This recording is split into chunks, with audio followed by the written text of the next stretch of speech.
नमस्कार दोस्तों, स्वागत है आपका हमारे YouTube चैनल पे। तो चलिए बिना समय गंवाए आज की कहानी शुरू करते हैं। दोस्तों, चाहे आप कुंवारे हों या विवाहित, आपको ये कहानी एक बार ज़रूर सुननी चाहिए। और क्यों सुननी चाहिए, इसका उत्तर कहानी को सुनने के बाद आपको खुद ब खुद पता चल जाएगा। जब मैं उस रात घर पहुंचा तो मेरी पत्नी मेरा इंतजार कर रही थी। उसने हम दोनों के लिए डिनर परोसा। मैंने उसका हाथ पकड़कर कहा, मुझे तुमसे कुछ कहना है। वो नीचे बैठ गई और खामोशी के साथ मेरी तरफ देखने लगी। मैंने इसकी आंखों में एक अजीब सा दर्द महसूस किया। मैं कश्मकश में था। मुझे समझ नहीं आ रहा था कि मैं अपना मुंह कैसे खोलूं, लेकिन मुझे उसे बताना था कि मेरी ज़िंदगी और दिमाग में क्या चल रहा है। मुझे उसे बताना था कि मुझे तलाक चाहिए। मैंने शांति से इस बात को उसके आगे रखा। वह मेरी बातों से नाराज़ नहीं लग रही थी, बल्कि उसने धीरे से मुझसे पूछा, क्यों? मैंने उसके सवाल से परहेज़ किया। तब इससे वो नाराज़ हो गई। उसने अपने हाथ में पकड़ी चम्मच फेंक दी और मुझ पर चिल्लाई, तुम जानवर हो। उस रात हमने आपस में बात नहीं की। वो पूरी रात रोती रही। मुझे पता था कि वो जानना चाहती थी कि हमारी शादीशुदा जीवन को क्या हुआ था, लेकिन मैं शायद ही उसे कोई संतोषजनक उत्तर दे पाता। मैं उसे कैसे बताता कि जिस दिल में पहले उसका घर था, उस पर अब रीना का राज है। मैं अब उससे प्यार नहीं करता था, मुझे बस उस पर दया आती थी। अपराध बोध की गहरी भावना के साथ मैंने एक तलाक के समझौते का पेपर तैयार किया, जिसमें कहा गया था कि वो हमारा घर, हमारी कार और मेरी कंपनी की 30% हिस्सेदारी की मालकिन होगी। जब उसको मैंने वो पेपर दिए तो उसने पल भर उस पर नज़र डाली और फिर उसके टुकड़े टुकड़े कर दिए। जिस स्त्री ने अपने जीवन के 10 साल मेरे साथ बिताए थे, वो अब अजनबी सी लगने लगी थी। मुझे उसके टाइम, संसाधनों और ऊर्जा जो उसने मुझ पर खर्च की, उसके लिए बहुत दुख हुआ। लेकिन मैंने जो कहा था, मैं उसे वापस नहीं ले सकता था, क्योंकि मैं रीना से बहुत प्यार करता था। अंत में वो मेरे सामने ज़ोर ज़ोर से रोई, जिसकी मुझे उम्मीद थी। मेरे लिए उसका रोना वास्तव में एक तरह की रिहाई जैसा था। तलाक का विचार, जिसने मुझे कई हफ्तों से परेशान किया था, अब और मजबूत और स्पष्ट अपनी मंजिल को लगा। अगले दिन मैं बहुत देर से घर वापस आया और देखा कि वो मेज़ पर कुछ लिख रही है। मैंने रात का खाना नहीं खाया और सीधे सोने चला गया, और बहुत तेज़ी से सो गया, क्योंकि मैं रीना के साथ एक व्यस्त दिन के बाद थक गया था। जब मैं उठा, तब भी वो टेबल पर लिख रही थी। मुझे परवाह नहीं थी, इसलिए मैं पलट गया और फिर से सो गया। सुबह उसने अपनी तलाक की शर्तें मुझे बताईं। वो मुझसे कुछ नहीं चाहती थी, लेकिन तलाक से पहले उसे 1 महीने का नोटिस चाहिए था। उसने अनुरोध किया कि उस 1 महीने में हम दोनों यथासंभव सामान्य जीवन जीने के लिए संघर्ष करेंगे। इसके लिए उसके कारण सरल थे। हमारे बेटे की 1 महीने में परीक्षा थी और वह हमारी टूटी हुई शादी से उसे मेंटली डिस्टर्ब नहीं करना चाहती थी। ये तो मुझे मंजूर था। बेटा तो हम दोनों का था, लेकिन उसके पास एक और शर्त थी। उसने मुझे याद करने के लिए कहा कि कैसे मैं उसे अपनी शादी के दिन दुल्हन के कमरे में ले गया था। उसने रिक्वेस्ट किया कि इस 1 महीने तक मैं हर दिन उसे अपने बेडरूम से सामने से दरवाजे तक ले जाऊं। मुझे लगा कि वो पागल हो रही है, लेकिन हमारे साथ में बिताने वाले अंतिम दिनों को सहन किया जा सके और कोई ड्रामा क्रिएट ना हो, इसलिए मैंने उसका अजीब अनुरोध स्वीकार कर लिया।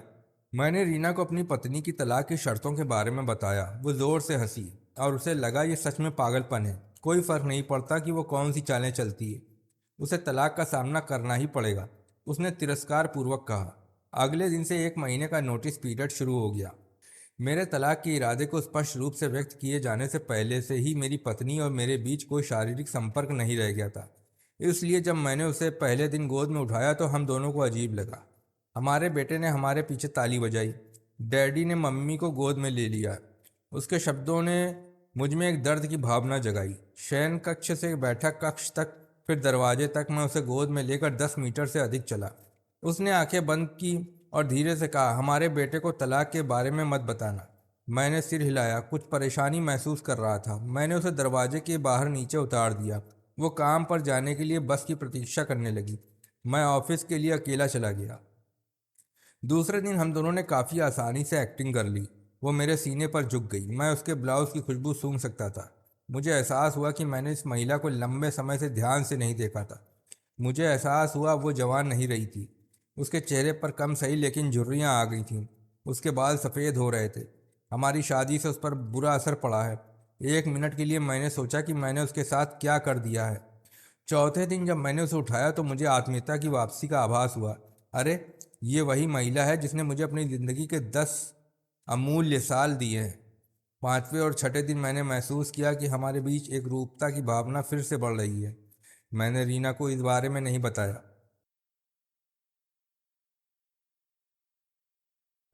जैसे जैसे दिन बीतते गए मेरे लिए उसे उठाना आसान होता गया।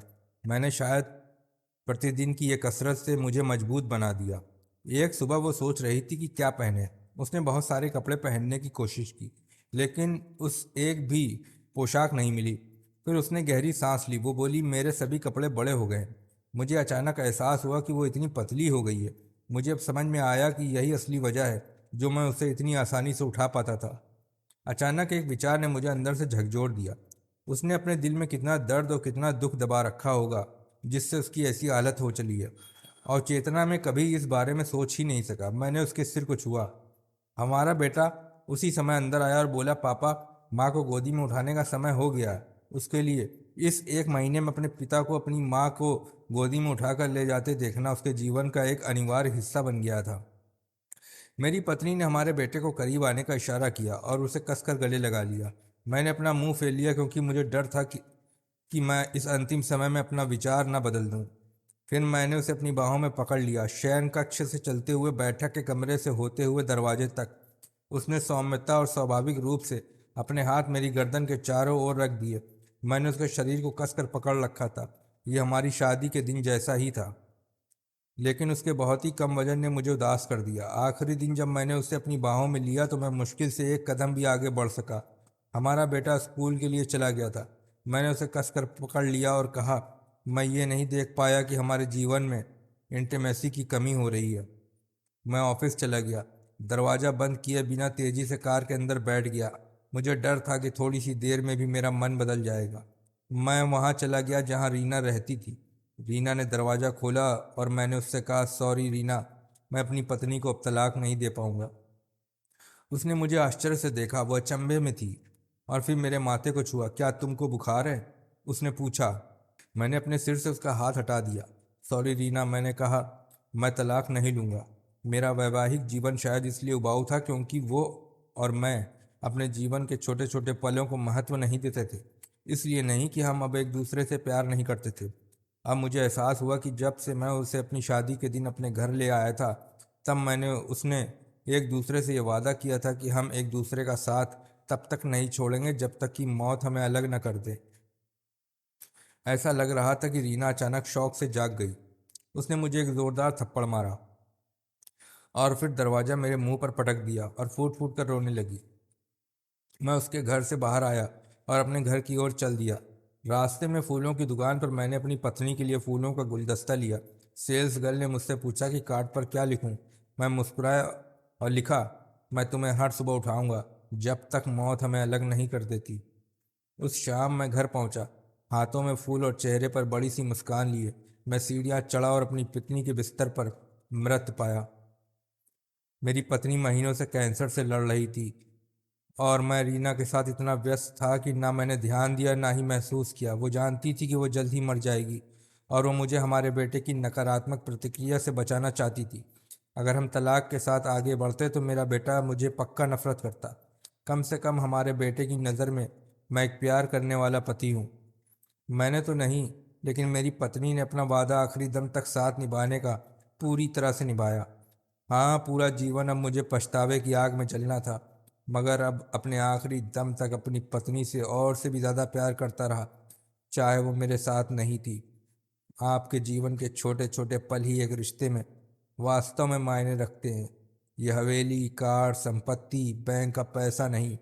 ये खुशी के लिए अनुकूल माहौल बनाते हैं लेकिन अपने आप में खुशी नहीं दे सकते।